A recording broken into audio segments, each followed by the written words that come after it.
From a battlefield in eastern Ukraine, a desperate call for help as a Ukrainian woman pleads for her wounded husband's life.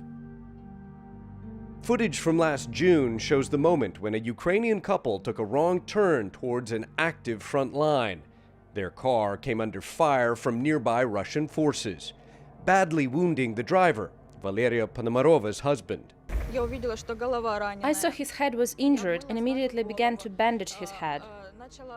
The incident captured on video by a drone piloted by Ukrainian soldiers and later compiled into a documentary by the Ukrainian director Lubomir Levitsky.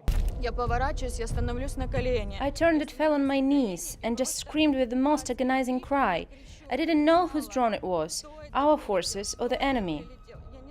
The pilot taped a sign saying, "Follow me," on his drone and directed Ponomarova to safety.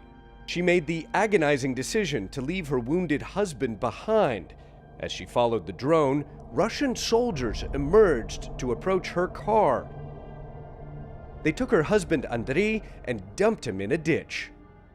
This is the intersection where that terrible shooting took place in June. The Ukrainian military subsequently liberated the area, allowing Ukrainian police to come in and launch an investigation into an alleged Russian war crime. Ukrainian police investigator Serhiy Bolvinov says he has gathered evidence to accuse a 26-year-old Russian army officer of the war crime of attempted murder of a civilian. He is a company commander of the 2nd Motorized Rifle Division, 1st Tank Army, Western Military District. We established his identity. For police to work here, sappers first had to clear the area of landmines. Then police conducted forensic and ballistic analysis of the crime scene. Ukrainian police say the Russian troops were stationed here on this side of this wall, and it's from here that they opened fire on the car. Inspector Bolvinov shows me what he says are incriminating telephone intercepts of their chief suspect calling his wife. Я людей, человека сегодня убил, нахуй. Ты убил? Угу. Какого? Да хуй его знает. Я не знаю, кто это такой, блин. Захват, что ли? А? Да. Захват, что ли? Да. А что, он пришел туда, куда не надо, или что? Че нет? Короче, машина ехала.